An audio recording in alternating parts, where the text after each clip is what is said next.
Une fête inattendue. Au fond d'un trou vivait un hobbit. Non pas un trou immonde, sale et humide, rempli de boue de verre et de moisissures, ni encore un trou sec, dénudé, sablonneux, sans rien pour s'asseoir ni pour se nourrir. C'était un trou de hobbit, d'où un certain confort. Sa porte, peinte en vert, était parfaitement ronde comme un hublot, avec un étincelant bouton de cuivre jaune placé exactement au centre.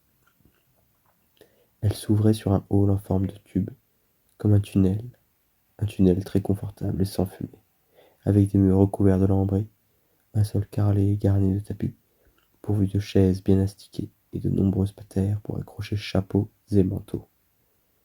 Ce hobbit aimait la visite.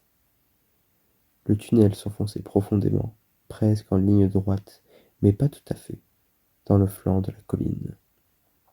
La colline, comme tout le monde l'appelait, a des lieux à la ronde. Et de nombreuses petites portes rondes s'ouvraient de chaque côté, une à gauche, puis l'autre à droite. Le hobbit ne montait jamais d'escalier. Chambre, salle de bain, cave, garde-manger, nombreux. Penderie, il y avait des pièces entières consacrées aux vêtements. Cuisine, salle à manger, tout était au même étage et le long d'un même corridor. Les plus belles pièces se trouvaient tout à gauche, en entrant, car elles étaient les seules à avoir des fenêtres rondes dans de belles niches, qui donnaient sur son jardin et sur les prés au-delà, descendant vers la rivière. Ce hobbit était un hobbit fort bien nanti, et il s'appelait Pessac. Les Pessac habitaient les environs de la colline de temps immémorial, et il était vu comme des gens très respectables. Non seulement parce que la plupart d'entre eux étaient riches, mais aussi parce qu'ils ne partaient jamais à l'aventure et ne faisaient jamais rien d'inattendu. On savait ce qu'un Pessac dirait de telles choses sans être obligé de lui poser la question. Cette histoire raconte comment un Pessac se trouva mêlé à une aventure, à faire et à dire des choses tout à fait inattendues. Il a peut-être perdu le respect de ses voisins, mais il a gagné. Enfin, vous verrez s'il a gagné quelque chose à la fin du conte. La mère de notre hobbit. Mais qu'est-ce qu'un hobbit? Je suppose qu'il faut de nos jours en faire une description, puisqu'ils sont désormais rares et craintifs envers les grandes gens, comme ils nous appellent. Ce sont, ou c'étaient, des gens comme de petite stature, environ la moitié de notre taille, plus petits que les nains barbus. Les hobbits, eux, n'ont pas de barbe. Ils n'ont à peu près rien de magique, sauf cette magie de tous les jours qui leur permet de disparaître rapidement et sans bruit quand de gros balourds comme vous et moi arrivent avec fracas en faisant un bruit d'éléphant, qu'ils peuvent entendre à des centaines de pieds à la ronde. Ils n'ont à peu près rien, rien de différent de nous. Mais ils ont tendance à prendre du ventre. Ils s'habillent de couleurs vives, surtout de vert et de jaune, et ne portent pas de chaussures, parce qu'ils développent un cuir naturel sous la plante des pieds et une épaisse touffe de poils bruns sur le dessus, semblable à leur chevelure, qui est frisée. Ils ont de longs doigts foncés et agiles, un visage souriant et un rire franc et chaleureux, surtout après le dîner, qu'ils prennent 2 fois par jour quand ils peuvent se le permettre. Maintenant, vous en savez assez pour la suite. Comme je le disais, la mère de ce hobbit, de Bilbo Bessac, 100 ans, n'était nulle autre que Belladonna Took, l'une des 3 remarquables filles du vieux Took, le chef des hobbits, qui vivait de l'autre côté de l'eau, cette petite rivière qui coulait au pied de la colline. On disait souvent, dans les autres familles, que longtemps auparavant, un des ancêtres Took avait dû épouser une fée.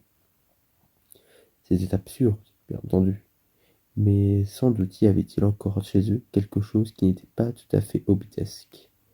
Et de temps à autre, des membres du clan Took partaient à l'aventure.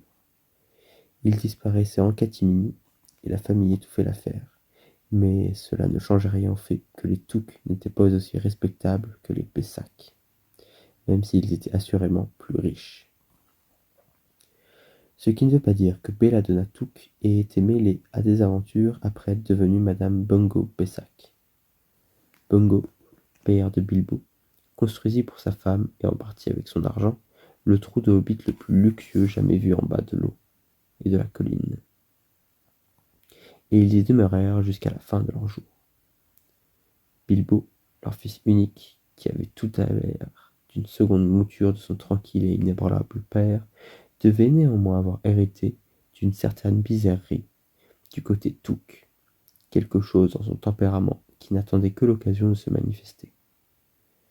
Mais cette occasion ne se présenta jamais, et Bilbo, devenu adulte, âgé d'une cinquantaine d'années, habitait désormais le magnifique trou de hobbit bâti par son père, que je viens de vous décrire, et semblait s'y être installé pour de bon.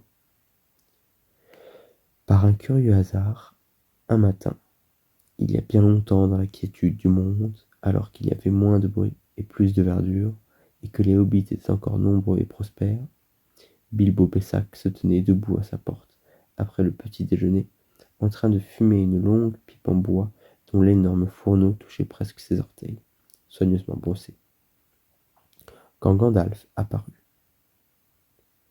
Gandalf, si vous avez entendu ne serait-ce que le quart de ce que j'ai entendu dire à son sujet, et je n'ai entendu qu'une très petite partie de ce qu'il y a à entendre, vous vous diriez que quelque chose de remarquable était sur le point d'arriver.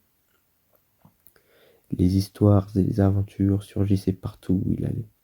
D'une manière tout à fait extraordinaire, il n'était pas passé sous la colline depuis des lustres, pas depuis la mort de son ami le vieux Took. En fait, et les hobbits avaient presque oublié à quoi il ressemblait. Ses affaires l'avaient retenu par-delà la colline et de l'autre côté de l'eau, depuis qu'ils étaient de tout petits hobbits et de toutes petites hobbits. Bilbo, qui ne se méfiait pas, et ne vit ce matin-là qu'un vieillard avec un bâton. Il portait un grand chapeau bleu et pointu, une longue cape grise et une écharpe argent, surmontée d'une barbe blanche qui descendait jusque sous la ceinture, ainsi que ses énormes bottes noires. Bonne journée, dit Bilbo, et il le pensait. Le soleil brillait et l'herbe était très verte. Mais Gandalf le regarda sous de longs sourcils broussailleux qui dépassaient en bordure de son large chapeau. Que voulez-vous dire ? Répondit-il. Me souhaitez-vous une bonne journée, ou vous êtes en train de me dire que c'est une bonne journée que je le veuille ou non ? Que vous êtes en bonne forme aujourd'hui, ou que c'est une journée où l'on doit être bon ? Tout cela en même temps, dit Bilbo. Et c'est une bien belle journée pour fumer une pipe en plein air, qui plus est. Si vous en avez une, asseyez-vous et prenez un peu de mon tabac. Rien ne presse. Nous avons toute la journée devant nous. Bilbo s'assit donc sur un banc près de sa porte, croisa les jambes et produisit un beau rond de fumée grise qui monta dans l'air sans se dissiper et alla flotter au-dessus de la colline. Très joli, dit Gandalf, mais je n'ai pas le temps pour les ronds de fumée ce matin. Je cherche quelque chose, quelqu'un, plus précisément, qui participerait à une aventure que j'organise en ce moment, et j'ai peine à trouver un volontaire. Pas étonnant, dans ce voisinage. Nous sommes des gens simples et tranquilles, et les aventures ne nous intéressent pas. Quel tracas, quel inconfort, quelle horreur! De quoi vous mettre en retard pour le dîner? Je ne vois pas ce qu'elles ont d'attirant, dit notre monsieur Bessac, glissant un pouce derrière ses bretelles, et il lança un nouveau rond de fumée encore plus grand que l'autre. Puis il sortit son courrier du matin et se mit à lire, faisant mine de plus préoccupé du vieillard. Décidément, celui-ci ne lui plaisait pas trop, et il voulait qu'il disparaisse. Mais le vieillard ne bougeait pas, appuyé sur son bâton, et il se contenta de fixer Bilbo sans rien dire, jusqu'à ce que Bilbo soit tout à fait mal à l'aise et même un peu fâché. « Bonne journée, dit-il enfin. Nous ne voulons pas d'aventure par ici, merci bien. Vous auriez essayé cela au-delà de la colline ou de l'autre côté de l'eau. Cela pourrait marcher, assurément beaucoup mieux. » Ce qui voulait dire que la conversation était terminée. Encore ce bonne journée, fit Gandalf. Maintenant vous dites que vous voulez vous débarrasser de moi et que je ne serai pas une bonne journée avant que je m'en aille.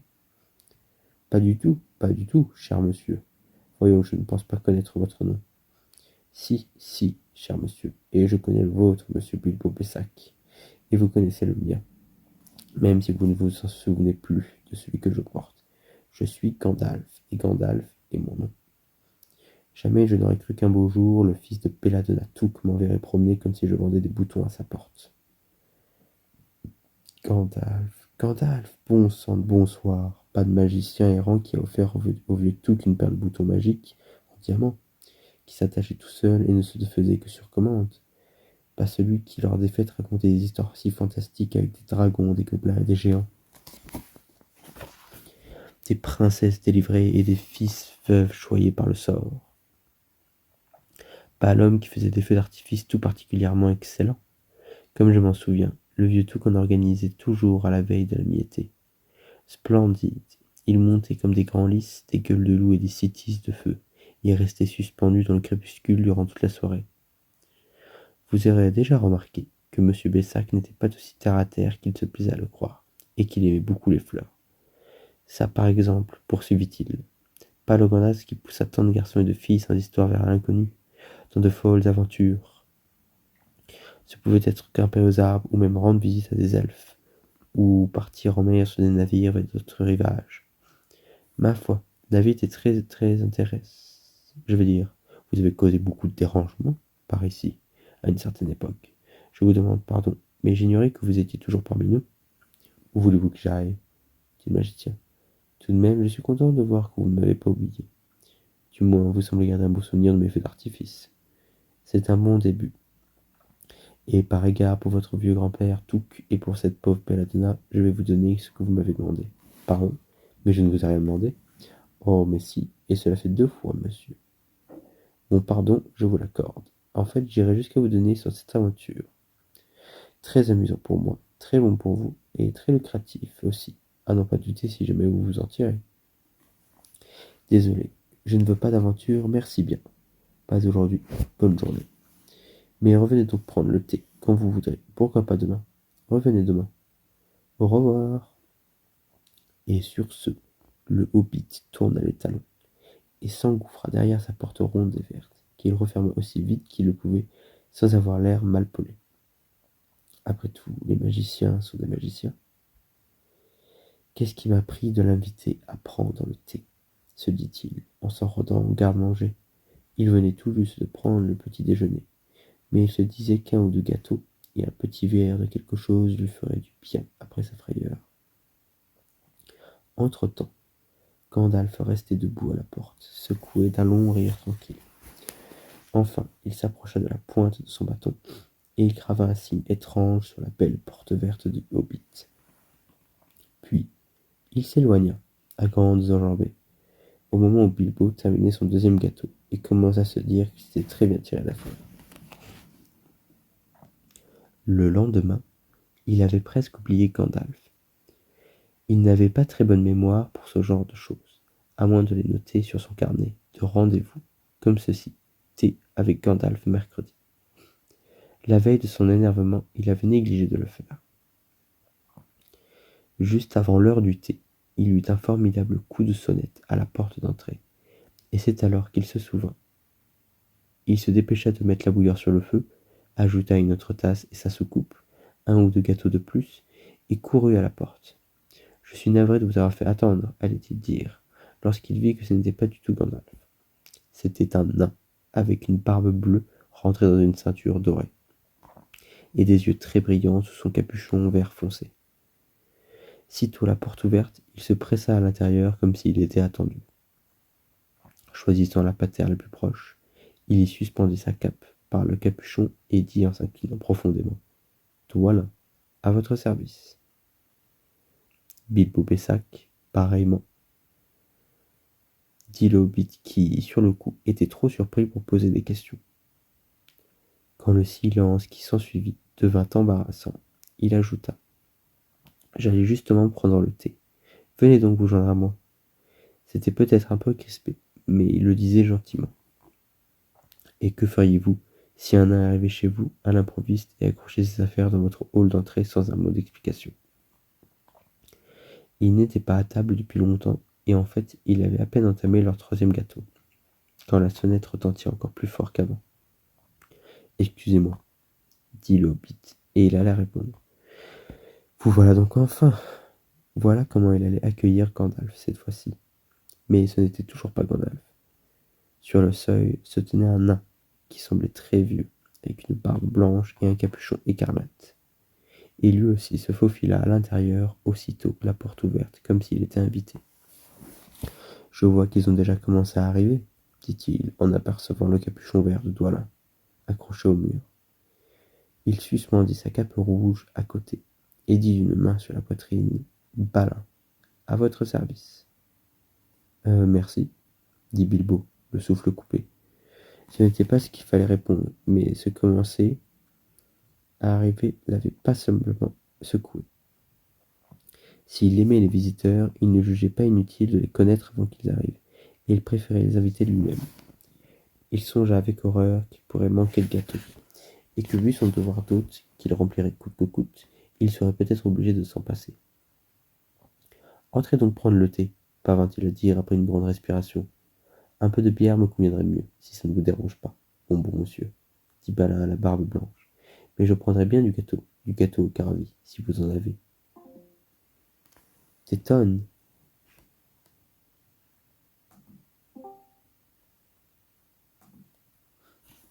Des tonnes et des tonnes, répondit Bilbo, surpris de s'entendre le dire. Surpris aussi de se voir filer à la cave pour y verser une pinte de bière, puis à un garde-manger pour y prendre les 2 beaux gâteaux au carvi bien ronds qu'il avait fait cuire cet après-midi-là, comme gâterie d'après souper. À son retour, Balin et Dwalin discutaient à table comme de vieux amis. En réalité, ils étaient frères.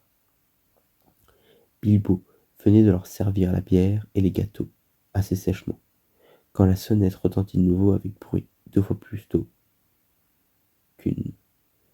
Cette fois, c'est certainement Gandalf, songea-t-il, en se pressant le long du couloir tout essoufflé. Mais ce n'était pas lui, c'étaient 2 autres nains, tous 2 avec des capuchons bleus, des ceintures argent et des barbes blondes. Et chacun transportait un sac d'outils et une pelle. Ils bondirent à l'intérieur, aussitôt la porte entr'ouverte. Bilbo n'en fut guère surpris. Que puis-je faire pour vous, messieurs les nains dit-il. Kili, à votre service, dit l'un. Et Fili, ajouta l'autre. Ils retirèrent tous 2 leurs capuchons, et d'un grand geste du bras, ils s'inclinèrent.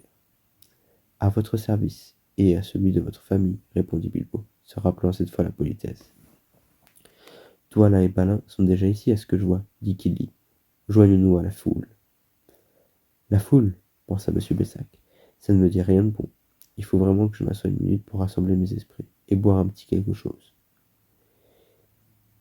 Il avait à peine bu une gorgée, dans un coin, tandis que les 4 nains assis autour de la table discutaient des mines d'or, de démêlés avec les gobelins, de trésors pillés par les dragons, et de bien d'autres choses qu'ils ne comprenaient pas et ne voulaient pas comprendre, parce qu'elles semblaient bien trop aventureuses. Quand, ding-dong, sa sonnette retentit de nouveau, comme si un vilain petit hobbit tentait d'en arracher le cordon. En voilà un autre, dit-il, fermant les yeux. 4 autres, si j'en crois mes oreilles, dit Philly. Du reste, on les a vus nous suivre loin derrière.